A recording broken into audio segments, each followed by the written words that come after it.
நிறைய பேர் வந்து கோல்டில் இன்வெஸ்ட் பண்ணுங்க அதுதான் பெஸ்ட்டு சொல்லுவாங்க.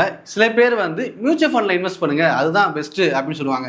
ஸோ நம்ம இந்த வீடியோவில் எது பெஸ்ட்டுன்னு தான் பார்க்க போகிறோம். ஸோ நான் வந்து கோல்டில் இன்வெஸ்ட் பண்ணுறது அண்ட் மியூச்சுவல் ஃபண்டில் இன்வெஸ்ட் பண்ணுறது அதை பற்றி தான் பார்க்க போகிறோம். உங்களுக்கு ஃபினான்ஷியல் என்ன தெரிஞ்சுக்கணும் நினச்சிங்கன்னா பணத்தோட சேனலை ஃபாலோ பண்ணி வச்சுங்க. ஃபர்ஸ்ட் நம்ம கோல்டோட அட்வான்டேஜ் பார்த்தோம்னா, கோல்டு ஒரு safe heaven asset. Economic crisis டைமில் வேல்யூ குறையவே குறையாது. இன்ஃப்ளேஷனுக்கு எகென்ஸ்டாக ப்ரொடெக்ட் பண்ணும். எமர்ஜென்சி டைமில் ஈஸியாகவே நீங்கள் செல் பண்ணலாம். பட் டிஸ்அட்வான்டேஜ் பார்த்தீங்கன்னா, கோல்டு வந்து ஒரு ரெகுலர் இன்கம் இல்லை, அது மட்டும் இல்லாமல் காம்பவுண்டிங் எஃபெக்ட் இல்லை.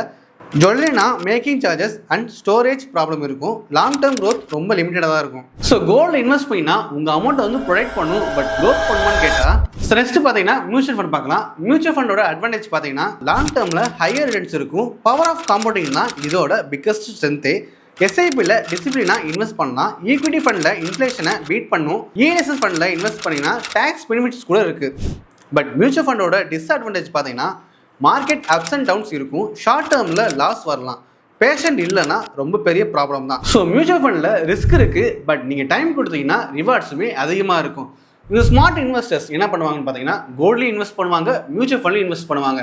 ஸோ உங்களுக்கு எதில் இன்வெஸ்ட் பண்ணால் பெஸ்ட்டுன்னு தெரிஞ்சுன்னா கமெண்ட் செக்ஷனில் கமெண்ட் பண்ணுங்கள்.